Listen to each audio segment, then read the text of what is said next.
Kung nagkamali ng pinto na nabuksan sa gabing iyon, mahigit 300 buhay sa loob ng eroplano ay magiging bolang apoy sa loob lamang ng ilang segundo. Naubos ang sistema ng pamatay-apoy ng eroplano, ngunit ang init sa ilalim ng sahig ng cabin ay tumaas ng mabilis, kumulo at agad sumingaw ang tubig na ibinuhos. Ang amoy ng nasusunog na plastik ay kumalat sa buong cabin habang ang mga pasahero ay nagsimulang umubo, nahihirapang huminga, at walang makapagsabi kung anong uri ng apoy ang sumusunog sa eroplano. Maraming malalaking paliparan ang tumanggi sa emergency landing dahil sa hindi malinaw na sanhi at napakataas na panganib. Kaya't ang buong eroplano ay tila naiwan sa pagitan ng kalangitan at karagatan. Ngunit sa sandaling tila nawawala na ang lahat ng pag-asa, isang bagay mula sa Pilipinas ang tumugon ng mahinahon. Kung hindi sapat ang normal na sistema, haharapin namin ang pinakamasamang sitwasyon. Sa gabing iyon, nakita ko ang pagkakaiba sa pagitan ng pagsunod sa protocol at pagliligtas ng mga buhay, at binago nito ang kahulugan ng salitang magandang sistema para sa akin habang buhay. Ang pangalan ko ay Jennifer, at sa gabing iyon, hindi ako natakot dahil bago ako. Natakot ako dahil matagal na akong nasa eroplano para malaman na ang ilang maliit na abnormalidad ay senyales ng kalamidad na tahimik na lumalapit. Nagtatrabaho ako bilang flight attendant supervisor sa loob ng 20 taon. Ang kalahati ng buhay ko ay lumipas sa libu-libong talampakan sa itaas ng lupa, mas matagal pa kaysa sa bahay. Naaalala ko ang tunog ng makina tulad ng pag-alala ng isang tao sa tibok ng sarili niyang puso. Kapag lumapag ang gulong sa runway, masasabi ko kung anong uri ng pagyanig ang normal at kung ano ang senyales na kailangan kong bantayan. Alam ko ang ritmo ng halos bawat bahagi ng mahabang biyahe, ang panahong nasasabik ang mga pasahero sa paglipad, ang tahimik na panahon pagkatapos ng pagkain, ang madilim na ilaw na mayroon lamang tunog ng paghinga, at mahinang ingay ng gulong ng trolley mula sa likuran ng eroplano. Ang gabing iyon ay isang mahabang bayahe mula Europa patungong Asya.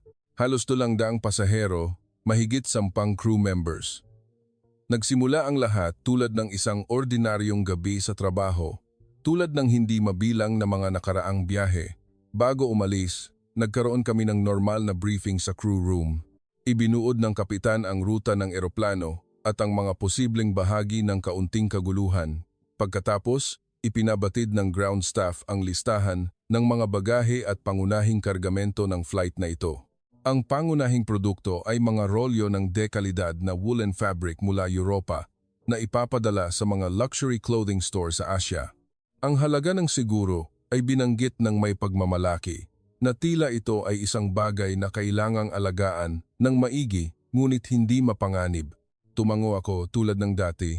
Dahil sa pananaw ng trabaho sa eroplano, ang salitang wool fabric ay nasa ibang mundo kumpara sa salitang lithium battery o chemical.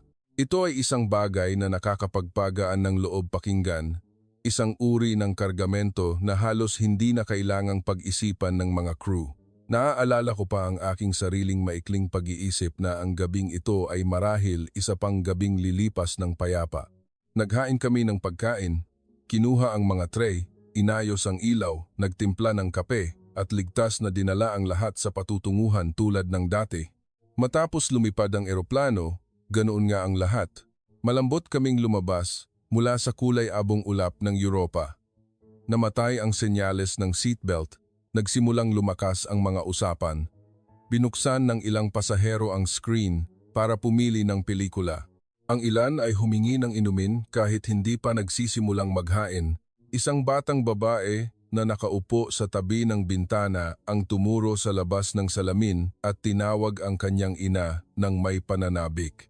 Samantala, isang matandang lalaki sa business class ang ngumiti sa akin sa bawat pagdaan ko. Isa siya sa mga uri ng tao na nagpapagaan ng loob ng mga crew, magalang, hindi humihingi ng sobra, at nagpapasalamat kahit sa maliliit na bagay. Ako at ang aking team ay nagtatrabaho ng mahusay sa gabing iyon. Mayroon akong isang junior flight attendant na, bago pa lamang sa mahabang babiyahe, siya ay masipag at masigasig. Minsan medyo masyadong excited, kaya't pinagmasdan ko siya ng partikular. Hindi dahil sa may ginagawa siyang mali, kundi dahil alam kong ang mga bagong trabahador ay madalas na pinipilit ang sarili hanggang sa makalimutang huminga.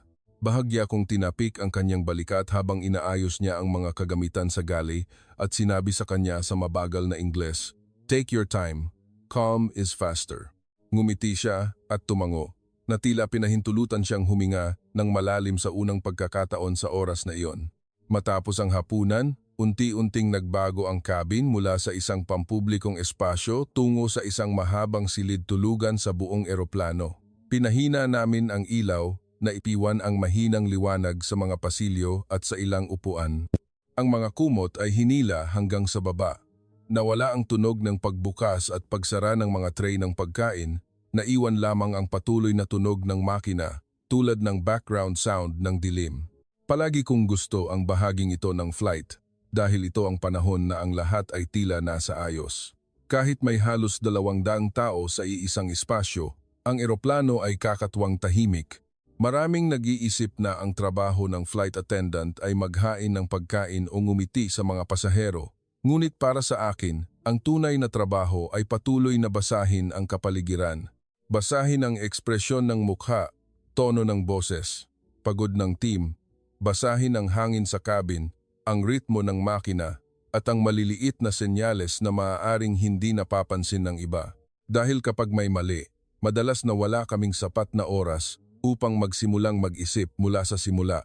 Kaya't mayroon akong isang ugali na pinagtatawanan ng aking mga kasamahan sa trabaho. Gusto kong suriin muli ang lahat, kahit mukhang maayos na ang lahat. Titingnan ko ang galley, ang mga storage cabinet, sisiguraduhin kong nakalock ang lahat ng trolley, kung nasaan ang mga mainit na gamit, ang mga tuyo, susuriin ko, maging ang carpet sa mga sulok na hindi masyadong tinitingnan ng mga tao. Dahil naniniwala ako na ang kaligtasan ay hindi isang bagay na inaasahan nating mangyari, kundi isang bagay na kailangan nating likhain ng may detalyado. Sa gabing iyon, ginawa ko ang lahat tulad ng dati.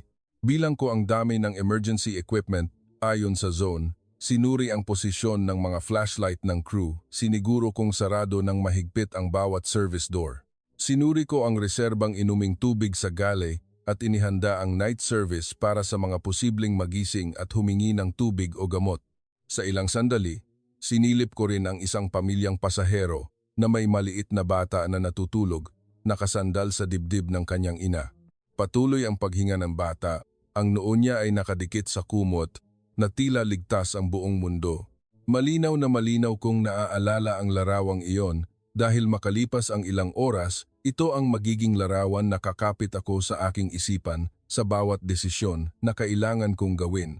Bago lumipat sa night watch, nilayon kong magtimpla ng mainit na kape para sa kapitan at co-pilot tulad ng dati. Ito ay isang maliit na ritual na matagal ko nang ginagawa, halos instingtibo na. Hindi dahil palagi nilang hinihingi, kundi dahil alam kong sa mahabang biyahe, ang isang tasa lang ng mainit na inumin ay makakatulong sa mga nagtatrabaho na mag-isip ng mas malinaw kaysa sa inaakala ng mga tao sa labas. Naglakad ako papunta sa likod na galley, binuksan ang spotlight, kinuha ang paper cups, coffee powder, at sinuri ang mainit na tubig ayon sa proseso. Ang tunog sa eroplano ay nanatiling regular. Ang lahat ay tila isang perpektong ordinaryong gabi sa trabaho, kaya't kung may nagsabi sa akin noon na malapit nang maging test site ng salitang magandang sistema ang buong eroplano, marahil ay titingnan ko siya at iisipin na labis siyang nagpapalaki. Ngunit tinuruan din ako ng karanasan ng isa pang bagay. Ang pinakaordinaryong gabi minsan ay ang pinakapanganib na gabi dahil nagiging sanhi ito upang ang lahat ay magpabaya ng hindi nila nalalaman. At sa gabing iyon, bago ko marinig ang anumang alarm, bago tumawag ang cockpit, bago nagsimulang umubo o umiyak ang mga pasahero, may naramdaman akong kakaiba.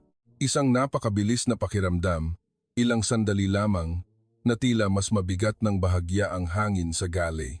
Isang abnormalidad na wala pang hugis, walang paliwanag, at hindi pa sapat para tawaging panganib. Ngunit para sa isang taong nasa kalangitan na ng kalahati ng kanyang buhay, ang bahagyang abnormal na katahimikan ay maaaring ang unang pangungusap ng kalamidad. Naaalala ko pa rin ng malinaw ang sandaling iyon. Hindi dahil sa may sumabog, hindi dahil sa nakita ang apoy na lumalabas, kundi dahil nagsimula ito sa isang bagay na mas tahimik kaysa roon. Ang amoy. Sa simula, ito ay isang mahinang amoy lamang na pumasok sa pagitan ng mainit na singaw at amoy ng kape sa gali. Isang amoy ng nasusunog na hindi sapat na malinaw upang mapagpasyahan kung ano ito, ngunit sapat na malinaw upang mapahinto ako sa aking ginagawa. Nakatayo ako sa harap ng counter. Ang coffee scoop ay nasa kamay pa rin at dahan-dahan akong huminga muli upang matiyak na hindi ako nag-i-imagine. Hindi ito amoy ng nasusunog na pagkain, hindi amoy ng tinapay sa oven, hindi amoy ng sarsa na natapon at nadikit sa mainit na ibabaw, at hindi amoy mula sa coffee maker. Ang amoy na iyon ay mas matalim, mas nakakairita sa ilong, tulad ng goma o plastik na nakalantad sa matinding init at nagsisimula ng masira ang hugis. Isang amoy na nagpapasagot sa katawan bago pa man ito maipaliwanag ng utak. Agad kong ang kutsara at lumingon sa oven, binuksan upang tingnan. Malamig ito, walang laman. Sunod-sunod kong sinuri ang bawat bagay ayon sa matagal ng sinanay na instinct. Mga storage cabinet, saksakan, charging points, ang loob ng pader, ang nakalock na service trolley. Dinikit ko ang likod ng aking kamay sa ibabaw ang metal na ibabaw sa sulok ng counter, sa pader, sa gilid ng cabinet. Lahat ay normal. Halos nagpasiya akong ang amoy ay nanggaling lamang sa ibang lugar. At narinig ko ang tawag mula sa likuran. Ate Jennifer? Ang tono niya ay hindi tono ng humihingi ng tulong upang abutin ang isang bagay, kundi tono ng isang taong hindi sigurado sa kanyang nakita. Lumingon ako at nakita ang junior na nakatayo malapit sa pasilyo. Ang mukha niya ay tila maputla, nang di karaniwan. Hindi siya umiiyak, ngunit ang kanyang mga mata ay tila pilit na pinipigilan ang gulat. May problema? Ibinababa niya ang kanyang mga paa ng kakaiba. Sa una, inakala kong napagod siya o masakit ang sapatos niya, ngunit nang tumingin ako, nakita kong tinanggal na niya ang sapatos niya at nakamedyas lang, nakatayo na nakataas ang sakong, tila may apak na mainit na bagay. Mainit ang sahig, ate. Mabilis niyang sabi. Akala ko pagod lang ako kaya iniisip ko lang, pero habang tumatagal ako dito, masakit sa paa. Talagang masakit po. Sa trabahong ito, kung may nagsabing may kakaibang amoy, maaari pa naming isipin na nagkakamali lang ng pagkaunawa. Ngunit kung may nagsabing mainit ang sahig ng eroplano, hindi iyon isang pangungusap na dapat ipagwalang bahala. Dahil ang sahig ng cabin ay hindi dapat uminit ng kusa. Walang dahilan sa normal na kondisyon ng flight para uminit ito hanggang sa masakit sa paa. Agad akong lumuhod ng walang sinasabi. Ibinaba ko ang palad ko sa carpet sa lugar kung saan siya nakatayo at agad kong binawi ang aking kamay. Ang init ay talagang bumubulusok mula sa sahig. Hindi lang mainit-init, hindi lang bahagyang abnormal, kundi mainit hanggang sa masakit tulad ng paghawak sa metal na nakabilad sa matinding sikat ng araw buong araw o malapit sa masyadong mainit na kalan. Sa isang iglap lamang, naramdaman kong naging manhid at mainit ang dulo ng aking mga daliri. Ang puso kong kalmado sa working mode ay nagsimulang bumilis ang tibok sa paraang hindi ko pinahihintulutan. Pinilit ko ang aking sarili na mag-isip ng sunod-sunod. Huwag kang magpanik, kumpirmahin muna ang impormasyon. Tumayo ako, nagpunta sa lababo, naglagay ng tubig sa plastic cup at bumalik upang ibuhos ng bahagya sa sahig sa parehong lugar. Agad na lumabas ang tunog ng sizzling. Ang singaw ay umakyat mula sa carpet sa harap namin. Hindi dahan-dahang sumipsip ang tubig tulad ng karaniwang basang sahig, kundi mabilis itong sumingaw, tila nadikit sa matinding mainit na metal na ibabaw. Ang junior ay aksidenteng umatras ng isang hakbang, habang ako ay nakatayo, nakatingin sa eksena na tila tinatanggihan ng utak ang nakikita ng mata. Walang apoy, wala pang malinaw na makapal na usok, ngunit sa ilalim ng aming mga paa, mayroong tiyak na nasusunog. Naramdaman kong agad na nagbago ang kapaligiran sa gali, hindi lang dahil sa init, kundi dahil sa kahulugan nito. Sa sandaling iyon, ang amoy na naamoy ko kanina, ang abnormal na init ng sahig, at ang agarang pagsingaw ng tubig ay nag-ugnay sa aking isip upang maging isang salita na ayaw kong isipin sa libu-libong talampakan ang taas, apoy. Umalis ka sa lugar na ito, sabi ko sa kanya nang mahina ngunit malinaw. Huwag mong hayaang may sinuman ang tumayo dito ng matagal. Mabilis siyang tumango at dali-daling inayos ang pasilyo ayon sa aking utos. Lumingon ako upang kunin ang intercom sa aking posisyon. Sa sandaling iyon, kalmado pa rin ang aking mga kamay, ngunit nagsimulang bumilis ang aking paghinga nang hindi ko namamalayan. Akala ko tatawag ako sa cockpit, ngunit ang tawag mula sa cockpit ang unang tumunog. Ang maikling tawag na iyon ay mas malinaw kaysa sa karaniwan sa tahimik na gali. Agad kong sinagot, "Jennifer?" Dumating ang boses ng kapitan, ngunit sa pagkakataong ito, may kakaiba kumpara sa lahat ng narinig ko noon. Napanatili pa rin niya ang kanyang boses ng maayos, ngunit may tensyon sa loob. May fire alarm sa cargo compartment. Ang buong mundo ay tila lumiit, naging isang pangungusap lamang iyon. Hindi ako nagtanong muli dahil ang pangungusap na ito ay walang lugar para sa interpretasyon. Agad akong sumagot, "Sa likod ng gali, mainit na po ang sahig, napakainit." Hindi na po makatiis ang paa ng crew member. Sinubukan ko na po ng tubig at agad itong sumingaw. Tumahimik ang kabilang dulo ng linya sa loob lamang ng isang sandali at sumagot ang kapitan ng napakaliit, "Received." Masyadong maikli kaya't lalo kong nalaman na ang sitwasyon ay abnormal. Sa normal na flight, may oras kaming magtanong, mag-double check, magsalita ng mahabang pangungusap. Ngunit sa totoong sitwasyon, ang mga taong may karanasan ay automatikong magtatanggal ng mga labis na salita, naiwan lamang ang impormasyon na kinakailangan para sa pagpapasya. Ito ang nagpaalam sa akin kaagad na ang cockpit ay wala na sa questioning mode. Nasa response mode na sila. Ibinaba ko ang telepono at muling tumingin sa sahig. Ngayon, hindi ko na ito tiningnan bilang carpet sa galley. Tiningnan ko ito bilang isang takip sa ibabaw ng isang bagay na hindi pa namin nakikita. At ang bagay na iyon ay nagtutulak ng init pataas patungo sa amin. Ang amoy ng nasusunog na plastic ay naging mas malinaw, kaya't kailangan kong huminga ng maikli. Dumating ang isa pang junior at agad na natigilan nang makita ang ekspresyon ng aking mukha. "Ano po ang nangyayari?" Hindi ko agad sinabi ang salitang apoy dahil ang salitang iyon sa isang saradong espasyo na may halos lahat ng pasahero na natutulog ay maaaring kumalat ng mabilis tulad ng usok. Pinili kong sumagot sa paraan na mauunawaan niya ang kalubhaan ngunit makakapagtuloy pa rin ng trabaho. "May malubhang problema sa kargamento," dahan-dahan, malinaw, at nakatingin ako sa kanyang mga mata. "Ngayon, sundin mo ang lahat ng aking utos. Huwag kang manghula, huwag kang tumakbo, huwag kang magdulot ng panik sa mga pasahero." Lumunok siya at tumango. Ito ang sandali na naramdaman kong napakalinaw na ang karanasan ay hindi nagtatanggal ng takot sa atin. Ito ay nagtuturo lamang sa atin kung saan dapat ilagay ang takot. Matakot, ngunit huwag hayaang ito ang manguna sa bibig bago ang utos, sa kamay bago ang desisyon, o sa mukha bago ito makita ng team. Huminga ako ng malalim muli, pinilit ang aking sarili na tumayo ng tuwid at nagsimulang mag-utos, mabilis na naghati ng mga responsibilidad ng crew sa bawat zone upang maging handa para sa anumang mangyayari. Dahil ngayon ay malinaw na ang nagsimula bilang kakaibang amoy ay hindi aksidente. At ang nasa ilalim ng aming mga paa ay hindi naghihintay na maniwala ang sinuman bago ito maging mapanganib. Sa ere, ang katotohanan ay hindi palaging nagsisimula sa mga dokumento o paliwanag. Minsan, nagsisimula ito sa mahinang amoy ng nasusunog at init na lumalabas mula sa sahig na pinipilit ang lahat sa eroplano na magpasya kung maniniwala sa kung ano ang dapat na o maniniwala sa kung ano ang tunay na nangyayari sa kanilang harap. Ilang segundo matapos kong ibaba ang tawag mula sa cockpit, naramdaman ko ang malalim na pagyanig sa balangkas ng eroplano. Hindi ito pagyanig tulad ng turbulence, kundi isang pagyanig na maaalala ng mga nagtatrabaho sa eroplano bilang isang sistema na gumagana. Nagsimula na ang kapitan na maglabas ng pamatay-apoy sa cargo compartment. Sa normal na sitwasyon, iyon ay magandang balita.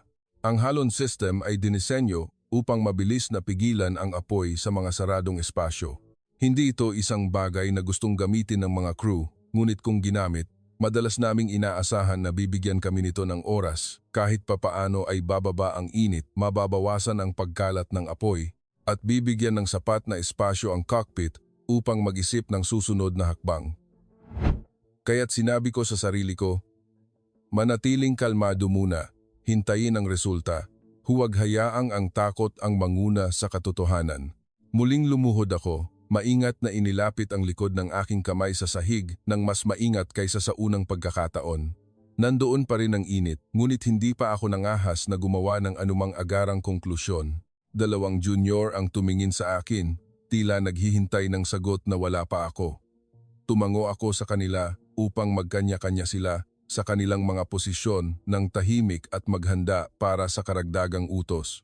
Huwag pa nating ipahayag sa mga pasahero, mahina kong sabi. Gawin ng lahat ang pinakanormal na posible, ngunit mag-ingat sa lahat ng abnormal na senyales. Tumango sila at mabilis na kumilos. Gusto ko ang salitang pinakanormal na posible dahil sa isang emergency, wala talagang normal. Ang magagawa lang namin ay panatilihin ang sapat na katahimikan upang hindi kumalat ang takot ng mas mabilis kaysa sa totoong balita. Ilang segundo lang ang lumipas, sinubukan kong muling suriin ang sahig. Ngayon, hindi na ako kailangang hawakan ng matagal para malaman ang sagot, hindi ito lumamig. Agad akong tumingala. Ang unang naisip ko ay hindi sira ang sistema kundi marahil hindi ang uri ng apoy na inaakala namin. Dahil kung ordinaryong apoy ito sa kargamento, dapat ay nagsisimula na itong kontrolin ang sitwasyon. Kahit papaano, ang init na tumataas ay dapat bumagal. Ngunit ang naramdaman ko ay tila ang sahig ay patuloy na nag-iipon ng init na tila ang nasa ilalim ay hindi tumitigil sa paghinga kahit pinutol ang hangin. Muling tumunog ang intercom. Sa pagkakataong ito, ang boses ng co-pilot ay mas mabilis at mas matindi kaysa sa una. Hindi bumababa ang temperatura. Tumataas pa rin. Marin akong nagpout. Receive po. Nagiging mas mainit na rin po ang likod ng cabin. Ang salitang tumataas pa rin ay napakabigat sa sitwasyong ito dahil hindi lang ito nangangahulugang hindi papatay ang apoy, kundi nangangahulugan din na ang pangunahing assumption ng sistema ay hinahamon. Kung ang mga kasangkapan na dapat ay epektibo ay hindi naging epektibo, nangangahulugan iyon na marahil ay nilalabanan namin ang ibang uri ng apoy mula pa sa simula. Hindi pa ako tapos mag-isip nang muling tumunog ang boses mula sa cockpit. Ito ay isang maikling pahayag sa pamamagitan ng internal communication system. Narinig ko ang utos na maglabas ng karagdagang halon. Ginagamit ng kapitan ang isa pang set ng reserbang pamatay-apoy. Ito ay isang paglipat mula sa pagtugon ayon sa protocol tungo sa pagbuhos ng lahat ng mayroon sa sistemang ito. Ang parehong junior na unang nakaramdam ng init sa sahig ay lumingon sa akin, bahagyang namumula ang kanyang mga mata sa stress. Makakaya ba natin, ate? Gusto kong sumagot ng makakaya natin nang walang pag-iisip, ngunit matagal na akong tinuruan ng trabahong ito na ang pagpapatahimik na walang batayan ng impormasyon ay maaaring sumira sa team ng mas masahol kaysa sa katotohanan. Kaya't sinagot ko ang pinakatotoo at makapagpapatatag sa kanya. Ginagawa pa rin natin ang lahat ayon sa protocol at gagawin natin ang pinakamahusay sa bawat segundo. Sabi ko, habang bahagyang hinahawakan ang kanyang balikat. Ngayon, tulungan mo akong bantayan ang mga pasahero sa likod na zone. Kung may nagsimulang umubo o mahilo, tandaan mo ang row at sabihin mo agad sa akin. Tumango siya at umalis. Lumingon ako pabalik sa galley. Ngayon, ang amoy ng nasusunog ay hindi na lang paminsan-minsan. Nagsisimula na itong takpan ang lahat ng iba pang amoy. Ang amoy ng nasusunog na plastic ay mas malinaw at mas makapal kaya't nagsisimula nang humapdi ang lalamunan ko. Nangangahulugan iyon na ang init ay hindi na lang nasa ilalim ng sahig. Nagsisimula na itong sirain ang mga materyales sa paligid namin. Automatiko akong nagbukas ng cabinet at kinuha ang flashlight. Hindi dahil sa nawalan ng kuryente, kundi dahil kapag lumalakas ang init at usok, ang dati naming malinaw na nakikita ay nagiging malabong anino sa loob ng ilang minuto. Sinilip ko ang ilaw sa mga gilid ng sahig, gilid ng pader, at mga koneksyon ng galley. Walang direktang apoy na makikita, ngunit may maliliit na senyales na nagpabilis ng tibok ng aking puso. Nagsisimula nang magbago ang kulay ng ilang materyales, tila naipon ng init, at muling tumunog ang intercom. Sa pagkakataong ito, halos hindi na ako nagtanong, agad na nagsalita ang kabilang dulo ng linya. Ang boses ng co-pilot ay halos naging hininga. Hindi nakatulong ang pangalawang halon. Mabilis na tumataas ang temperatura. Napapikit ako sa isang sandali. Hindi dahil gusto kong takasan ang katotohanan, kundi dahil kailangan kong ayusin ang aking utak upang makasabay sa pagbabago ng katotohanan. Kung ang dalawang round ng halon ay hindi nakatulong at ang init ay patuloy na lumalakas, ang nasa ilalim namin ay maaaring hindi na ordinaryong apoy ng kargamento. Ito ay maaaring apoy na bumubuo ng sarili nitong init at hindi nangangailangan ng panlabas na oxygen tulad ng idinisenyo para sa karaniwang sistema. Sa oras na iyon, hindi ko pa malinaw na binanggit ang salitang lithium battery, ngunit ang mga larawan mula sa mga pagsasanay at mga ulat sa kaligtasan sa loob ng maraming taon ay kusa ng pumasok. Ang ilang uri ng apoy ay hindi madaling patayin kahit nasarado ang hangin dahil ang pinagmulan nito ay hindi tulad ng apoy ng tela, apoy ng kahoy o ordinaryong apoy ng packaging. At ang pinakanakakatakot ay kung iisipin pa rin nating ito ay parehong uri ng apoy, maaaring magkamali tayo ng desisyon para sa buong eroplano. Binuksan ko ang internal microphone at mabilis na tinawag ang lahat ng crew sa bawat zone gumamit ng kaunting salita ngunit malinaw. Makinig sa akin, lahat. Sa kasalukuyan, mayroon tayong malubhang abnormalidad sa cargo compartment sa ilalim. Ang init at amoy ay tumataas na sa cabin. Magsisimula tayong maghanda upang protektahan ang ating sarili mula sa paglanghap ng usok. Sundin ang bawat utos ng paisa-isa. Huwag lumaktaw ng hakbang. Lumingon ako sa stock ng inuming tubig sa galley at agad na nag-utos, ilabaas ang lahat ng tubig. Mga malalaking bote muna, mabilis. Ang isa ay nagbukas ng pakete ng paper napkins. Ang isa naman ay hinila ang reserbang headrest cover. Ang isa pa ay kinuha ang malinis na tela na ginagamit sa serbisyo. Patuloy akong nag-utos, halos walang hinto. Basain ang mga ito ng husto, ipasa sa mga pasahero. Takpan ang ilong at bibig. Yumuko, kung makaramdam ng hapdi sa lalamunan o umubo. Hindi ito ang maganda, standard na emergency equipment. Ngunit ito ang nasa kamay namin sa sandaling iyon. At sa panahon ng krisis, ang kakayahan ng team ay hindi sinusukat sa pagkakaroon ng kumpletong kagamitan, kundi sa kung gaano kabilis nilang magawang gawing karagdagang ilang minuto ang ordinaryong bagay. Bawat crew member ay nagsimulang gumalaw sa bagong ritmo, mas mabilis ngunit hindi nagkakagulo. Nakita ko ang maraming nanginginig na kamay, nakita ko ang mga matang nagsisimulang lumuha, ngunit nakita ko rin nang mas malinaw ang isa pang bagay. Lahat ay nakikinig pa rin, sumusunod pa rin sa pagkakasunod-sunod, naniniwala pa rin sa iisang utos. Iyan ang nakakaligtas ng buhay sa isang saradong espasyo, higit pa sa personal na tapang.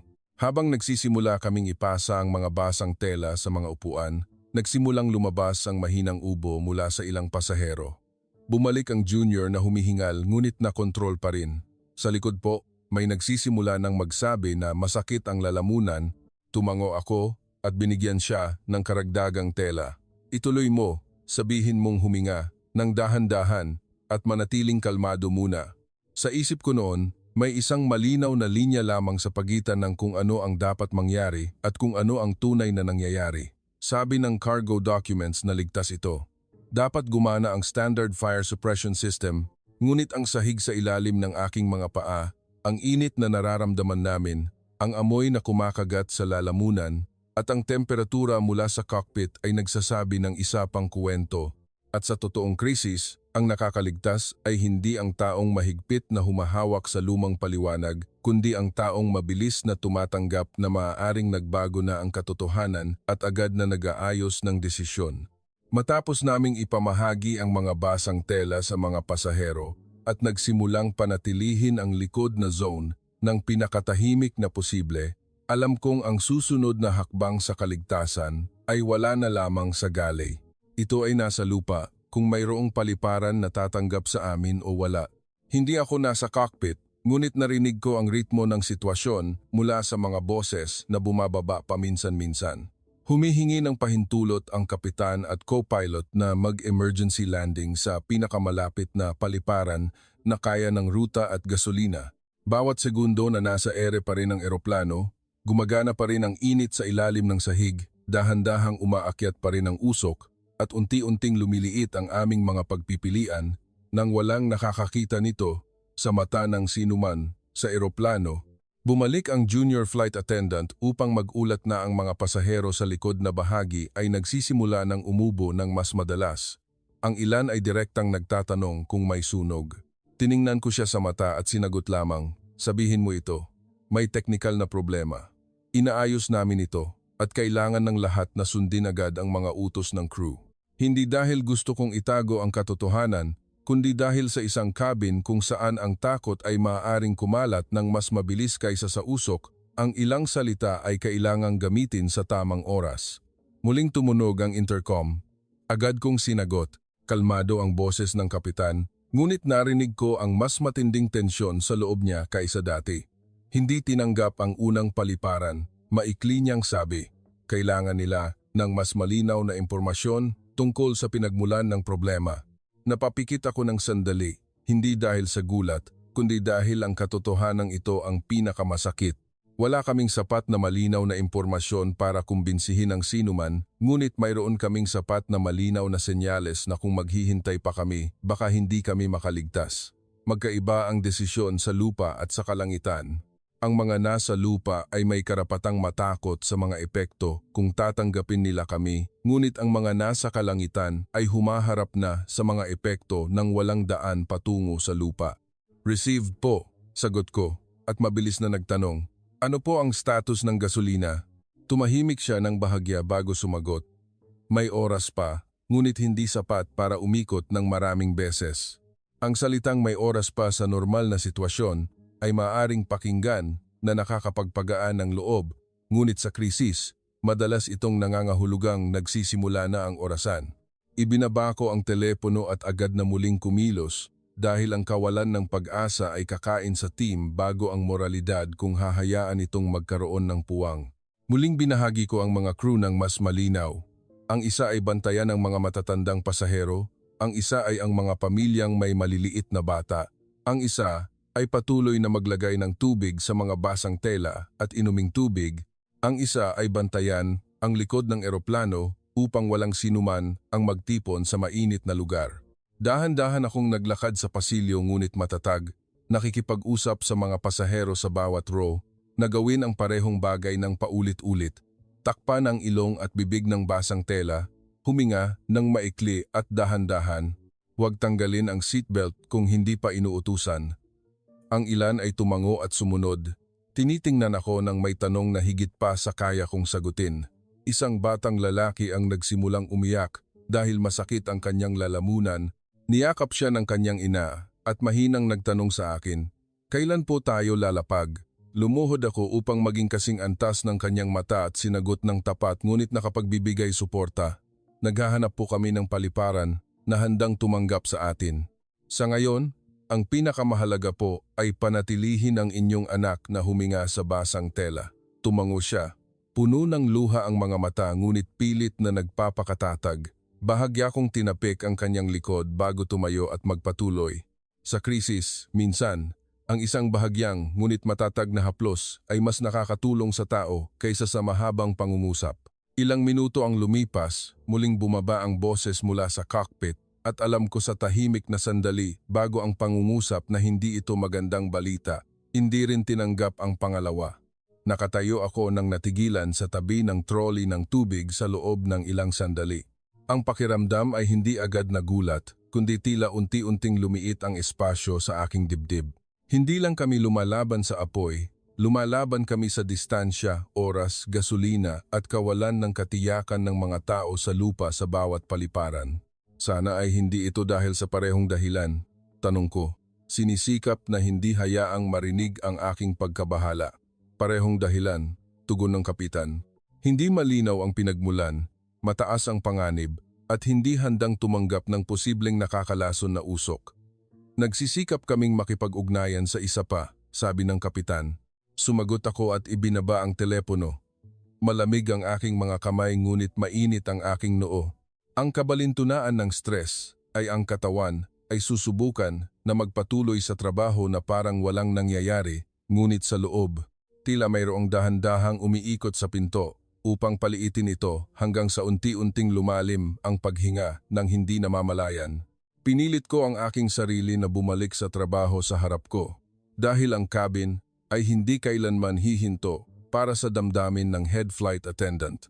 Mas mainit na ang sahig sa likod na bahagi kaysa dati, kaya't ang ilang pasahero ay iniaangat ang kanilang mga paa mula sa sahig. Ang ilan ay nagtatanggal ng sapatos at aksidenteng nakakaapak sa mainit na bahagi ng carpet at napasigaw. Inutusan ko ang mga crew na tulungan ang mga taong pinakaapektado na lumipat sa mga lugar na kaya pa. Inayos ito ng pinakamabilis na posible sa loob ng masikip na espasyo. Ang amoy ng nasusunog ay ngayon ay nakadikit na sa lalamunan, kaya't kahit gumamit ako ng basang tela upang takpan ang aking bibig, naramdaman ko pa rin ang hapdi paminsan-minsan. Ang tunog ng ubo sa kabin ay nagsimulang maging mas madalas at iyon ay isang malupit na senyales dahil nangangahulugan ito na ang oras sa bintana na maaari pa ring kontrolin ang mga tao ay lumiliit. Kung ang hapdi sa lalamunan ay magiging panik ng sabay-sabay sa buong eroplano, hindi na lamang tayo lalaban sa apoy o usok, kundi kailangan din nating labanan ang pagtulak ng mga taong gustong makaligtas muna. Tinawag ko ang lahat ng crew upang magtipon sa loob lamang ng ilang segundo at nagsalita ng malinaw, makinig. Sa ngayon, baka wala pa tayong paliparan, ngunit hindi tayo titigil sa pagtatrabaho. Kontrolin natin ang mga tao, kontrolin ang mga pasilyo, kontrolin ang ating mga salita muna. Ito ang makakaligtas ng buhay ngayon. Nakita kong namula ang mga mata ng marami, ngunit tumango ang lahat. Walang nagtanong kung makakaligtas, dahil walang makakasagot sa tanong na iyon sa ngayon. Ang mayroon lang kami ay ang tungkulin ng kasalukuyang sandali. Naglakad ako pabalik sa likod ng eroplano at sumilip sa maliit na bintana na mayroon lamang malalim na dilim at kalat-kalat na ilaw sa malayo. Sa ilalim, may mga lungsod, may mga kalsada, may mga buhay. Ang mga tao ay maaaring kumakain, natutulog, o umuuwi ng hindi nalalaman na mayroong isang eroplano na nagpupumilit sa itaas nila. At sa eroplanong iyon, mayroong halos 300 buhay na nagsisimulang maramdaman na tila sila ay naiwan sa pagitan ng langit at lupa. Ang salitang kalungkutan sa eroplano ay hindi katulad ng salitang kalungkutan sa lupa dahil sa lupa kahit papaano ay maaari ka pang tumakbo patungo sa isang tao. Ngunit sa langit, kung walang magbubukas ng runway para sa iyo, ang matitira lamang ay ang taas, ang gasolina na nababawasan, at ang katotohanan na umiinit sa ilalim ng iyong mga paa. Muling tumunog ang intercom. Agad kong sinagot. Sa pagkakataong ito, narinig ko ang pagod sa boses ng kapitan nang malinaw sa unang pagkakataon sa gabing iyon. Ngunit mayroon pa ring isa pang bagay na halo, ang determinasyon na hindi pa bumibitaw. Nakikipag-ugnayan kami sa Pilipinas, sabi niya. Ito, na marahil ang huling tawag na may pagkakataon pa. Tiningnan ko ang mga crew na nagkakalat ng basang tela sa mga upuan, tiningnan ang bata na nakasandal sa ina, tiningnan ang matatandang pasahero na pilit na nananatiling kalmado kahit umuubo hanggang sa umalog ang balikat at sumagot ng may pinakamatatag na boses na kaya kong ibigay sa gabing iyon. Received po, Kapitan.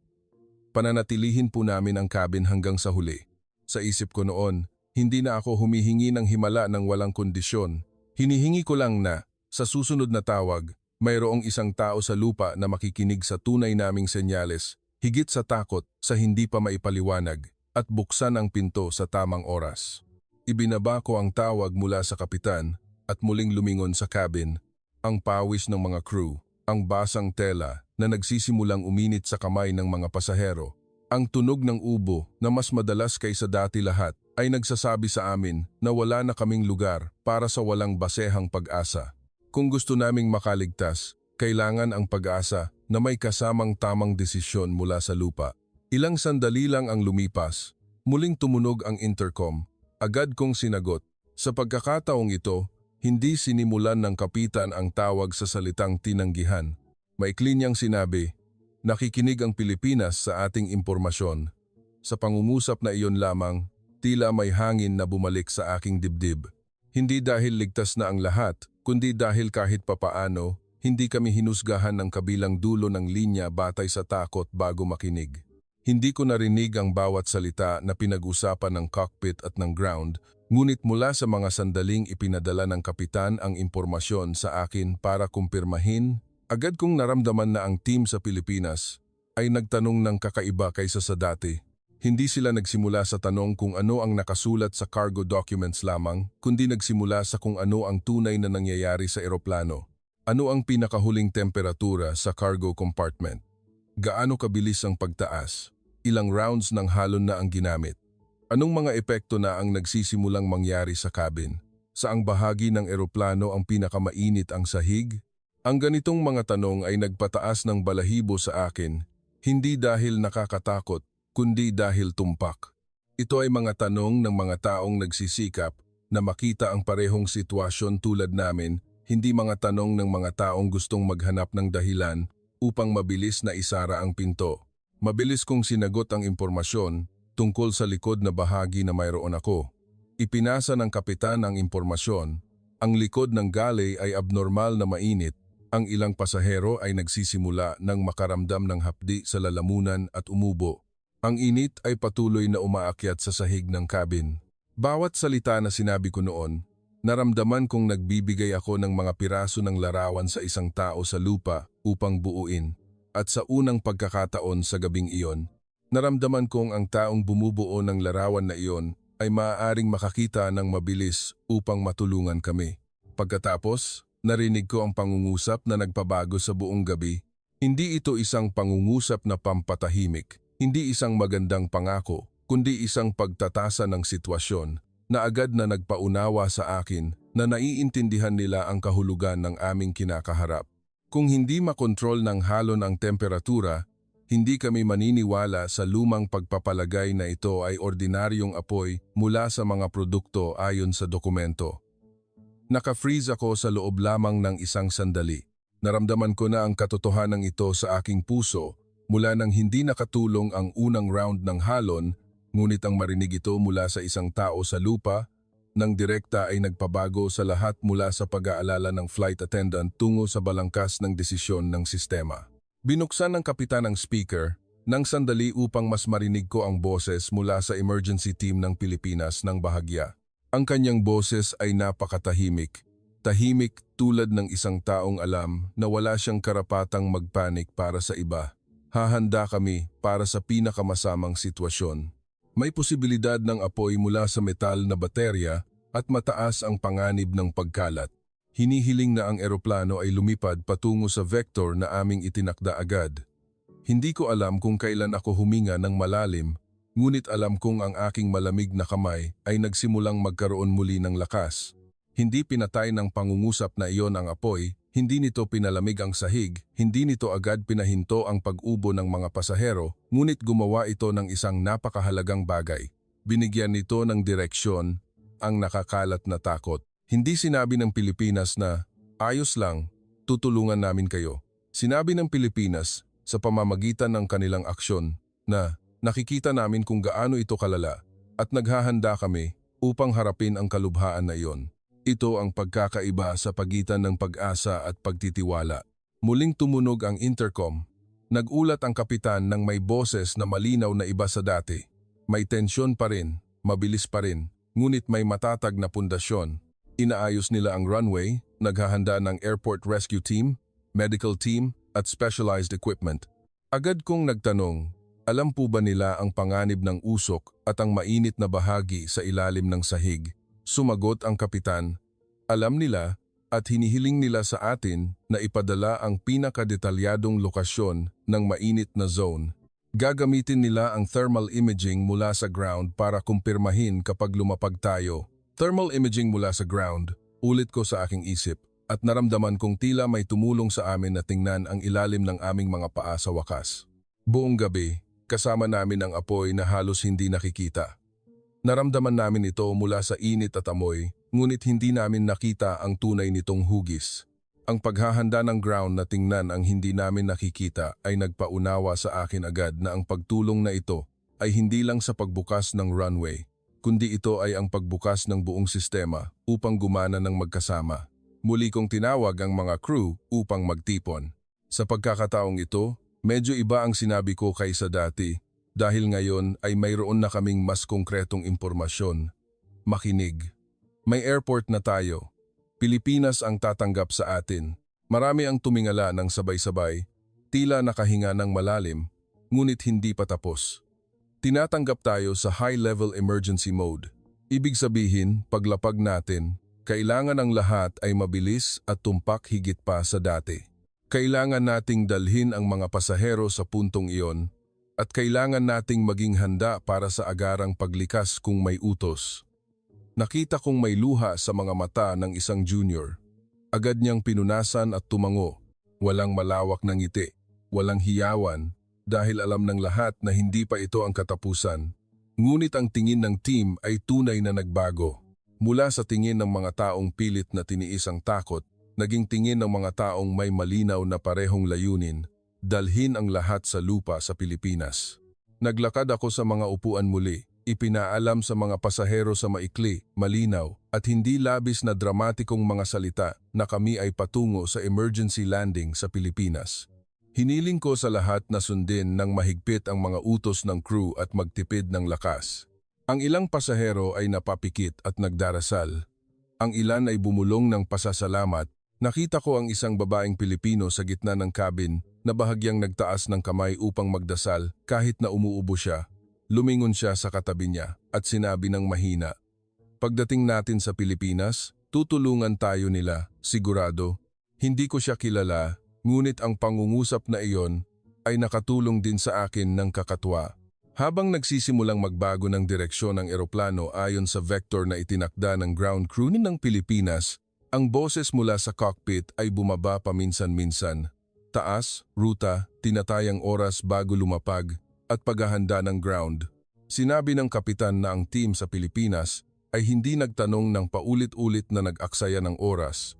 Tumatanggap sila ng impormasyon, binibigyang kahulugan ito, at agad na nagsisimulang mag-organisa ang buong runway, airport rescue vehicles, medical team, passenger segregation points, hanggang sa mga pag-iingat kung ang uri ng apoy ay hindi maaaring direktang gamitan ng tubig.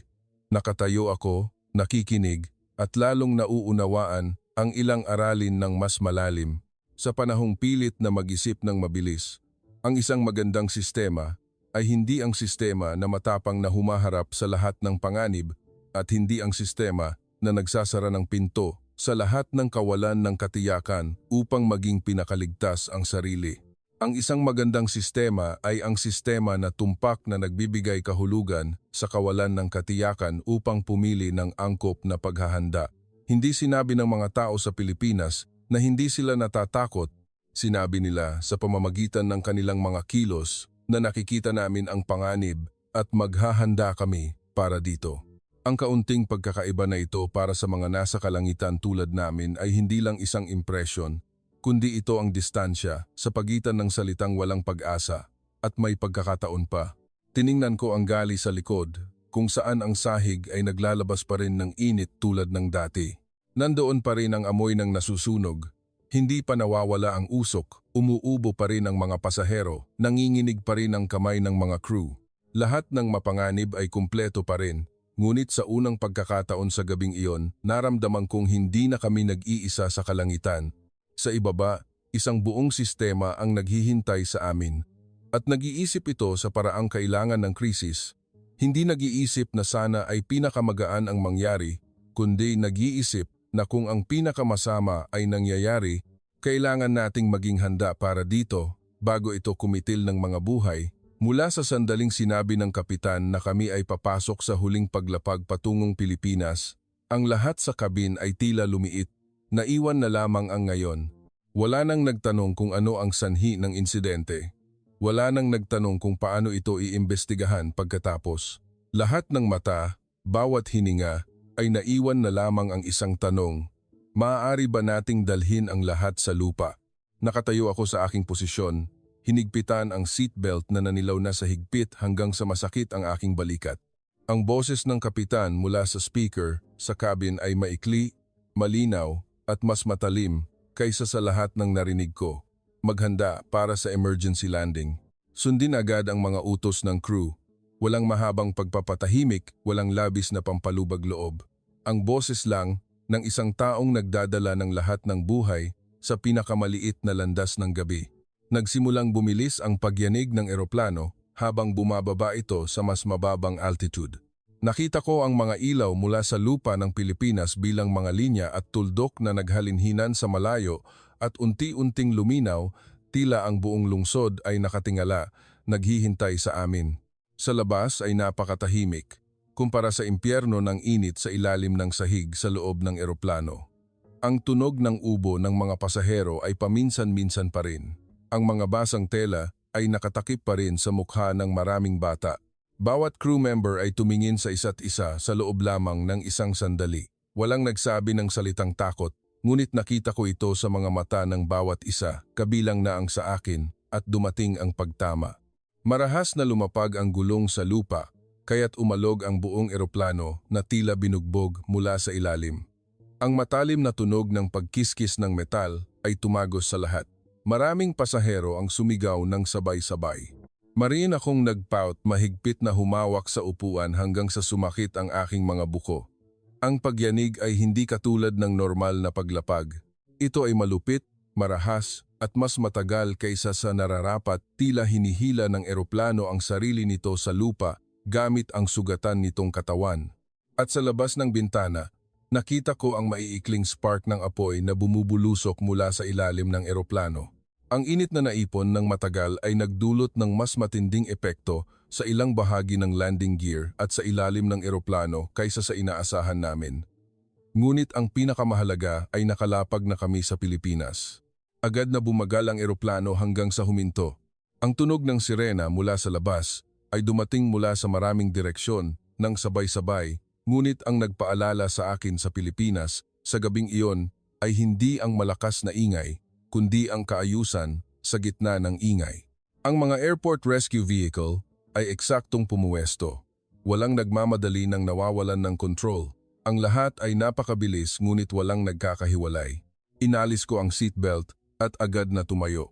Ipinahayag ng kapitan ang mga salita na alam naming nangangahulugan na ang isa pang laban ay nagsisimula pa lamang, emergency evacuation. Muling bumilis ang tibok ng puso ko dahil mula ngayon, hindi na kami nakikipaglaban sa paglapag, nakikipaglaban kami sa 90 segundo at nakikipaglaban sa panik ng halos buong eroplano. Tumakbo ako patungo sa pinakamalapit na emergency exit. Ayon sa aking instinct sa trabaho, ang tunog ng ubo, ang mga tawag sa isa't isa, ang pagbukas ng seatbelts ay kumalat. Ang ilang pasahero ay masyadong mabilis na tumayo, kaya't halos nagkabungguan sila. Sumigaw ako ng mga utos sa parehong ritmo na sinanay ko sa buong buhay ko. Manatili sa linya. Huwag kumuha ng bagahe. Makinig sa mga crew. Ang junior ko sa kabilang panig ay nagsisimula ng pumwesto sa pinto at naghahanda ng slide. Inabot ko ang handle ng emergency door at sa sandaling iyon, malakas na tumunog ang boses mula sa cockpit sa speaker, tila sumisigaw sa tabi ng aking tainga. Huwag buksan ang pintong iyan. Huwag na huwag buksan. Nanatili ang aking kamay sa handle. Ang aking puso ay tila huminto sa loob ng isang tibok. Sa sitwasyong may usok at init, ang pagbukas ng pinto para maglabas ng hangin at mabilis na maglikas ay ang bagay na sinasanay ang katawan ng flight attendant na gawin ng automatiko. Ngunit ang boses ng kapitan noon ay hindi ordinaryong utos.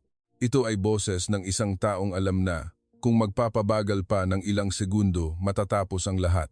Kinumpirma ng thermal imaging team ng ground na ang lugar sa ilalim ng pintong iyon ang pinakamainit.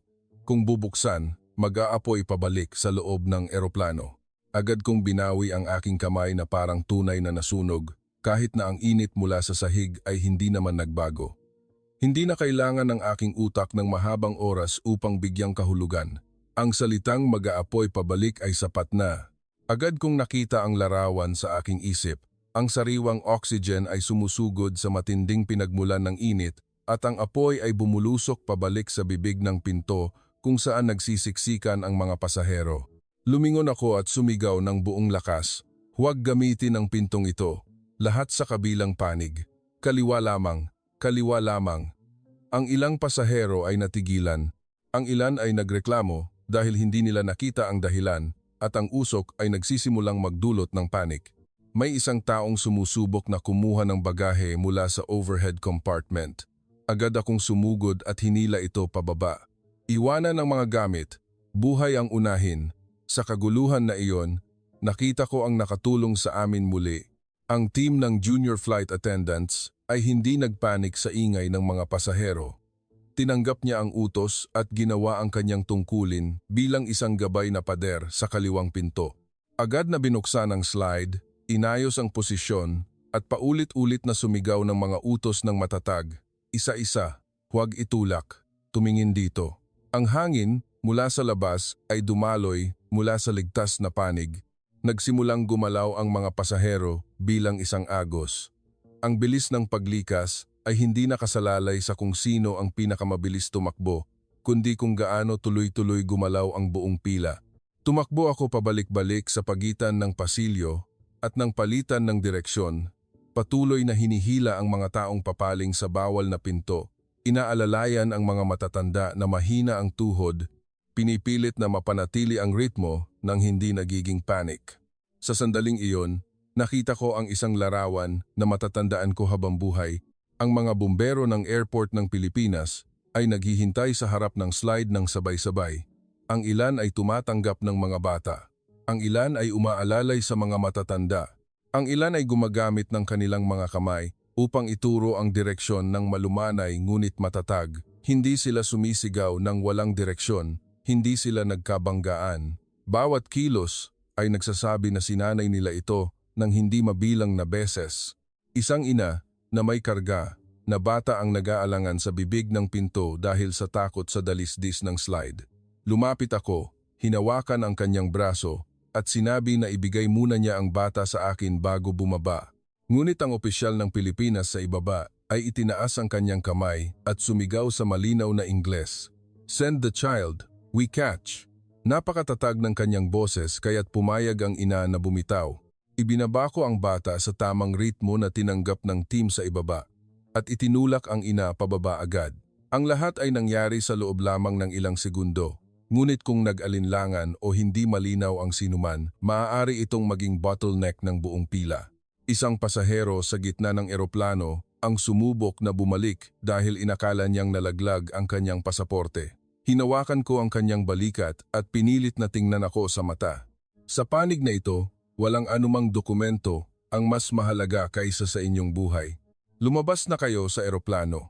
Tiningnan niya ako nang natigilan sa loob ng isang sandali bago tumango. Tila bumalik na ang kanyang katinuan at tumakbo kasama ang pila patungong kaliwa. Ang bilang ng mga pasahero sa aking isip ay umusad isa-isa, isa-isa, isa-isa, tila isang tunog ng pagbilang na hindi maaaring magkamali. Pinacheck ko ang crew sa bawat row, sa banyo, sa sulok ng galley muli. Kapag nagsimulang lumuwag ang agos ng tao, wala kaming karapatang mag-iwan ng sinumang walang malay sa loob dahil lang sa masyadong malakas ang ingay sa labas para marinig. Clear na ang panig na ito. Sumigaw ang junior. Tumango ako, ngunit hindi pa umalis hanggat hindi ko nakita mismo na wala na talagang naiwan. Huling nag-scan ako sa mga upuan, pasilyo, banyo, gali, mga anino ng usok, init at kawalan. Pagkatapos, umatras ako sa kaliwang pinto at bumaba sa slide bilang pinakahuli ayon sa panuntunan na palagi naming sinusunod. Agad na lumuwag ang aking mga tuhod nang lumapag ang aking mga paa sa lupa dahil ngayon lang tinanggap ng aking katawan kung gaano ito na-stress. Ngunit wala pang oras upang bumagsak. Lumingon ako at nakita kung bakit ipinagbawal sa akin ng team ng Pilipinas na buksan ang pintong iyon.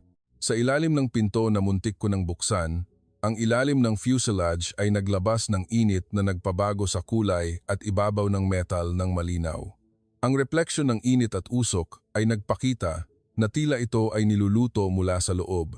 Hindi ko nakita ang malaking apoy na bumubulusok dahil kinokontrol na ng ground team ang sitwasyon gamit ang mga specialized na taktika. Ngunit sapat na ang larawang iyon upang manghina ang aking mga tuhod.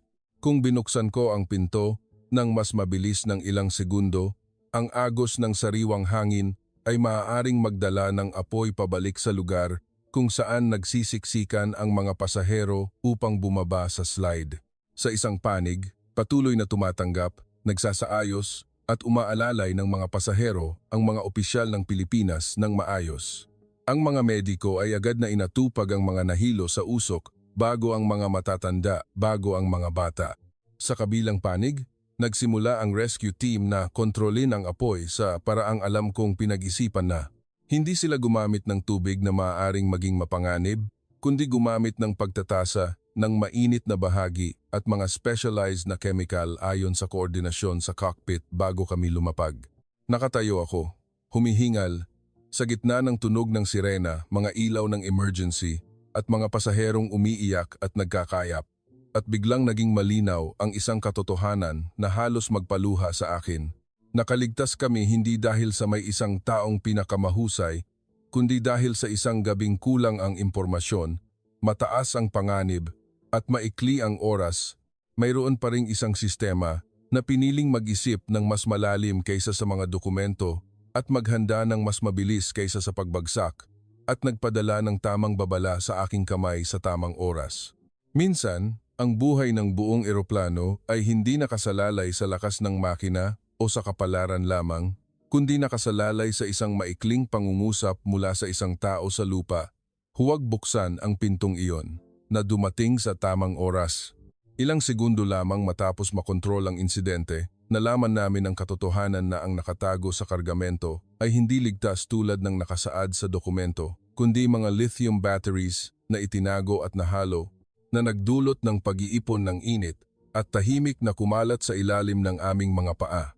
Ang katotohanang ito ay hindi lamang nagpagalit sa akin, kundi nagpaliwanag din sa akin ng mas malinaw na sa krisis. Ang nakakamatay ay hindi lang apoy, kundi ang paniniwala sa lumang pagpapalagay ng masyadong matagal. Sa gabing iyon, hindi kami tinulungan ng Pilipinas dahil matapang silang nagpanganib ng walang plano, kundi tinulungan nila kami dahil nakita nila ng tama ang panganib at mabilis na naghanda para dito. Hindi sila naging matatag sa salitang ligtas na produkto sa papel nang sumisigaw ang tunay na senyales ng kabaligtaran.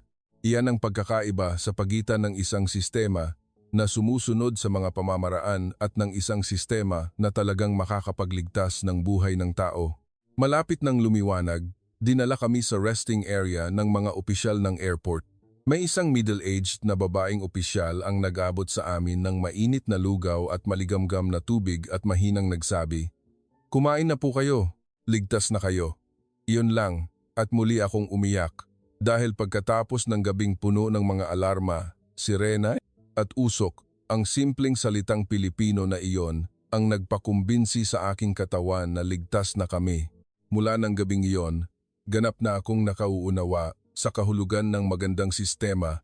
Kailangan itong maging tumpak upang makita ang panganib na hindi pa nakikita at maging malumanay upang alagaan ang mga tao pagkatapos ng kamatayan ay dumaan.